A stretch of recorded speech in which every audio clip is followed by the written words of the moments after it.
ए चादर में लिपटने वाले, उठो, अब खबरदार करने लगो और अपने परवरदिगार की बड़ाई बयान करो और अपने कपड़े पाक रखो और शिर्क की गंदगी से तो अलग ही रहो और इस नीयत से एहसान न करो कि उससे ज्यादा के ख्वाहा हो और अपने परवरदिगार की खातिर सब्र करते रहो। फिर जब सूर फूंका जाएगा तो वो दिन मुश्किल का दिन होगा, यानी काफिरों पर आसान न होगा।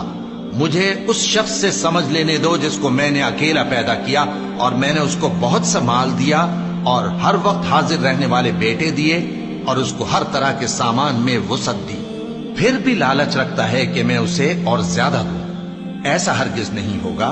ये हमारी आयतों का बड़ा मुखालिफ रहा है।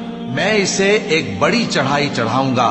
इसने गौर व फिक्र किया और एक बात ठहरा ली, ये मारा जाए। इसने कैसी तजवीज की, फिर ये मारा जाए।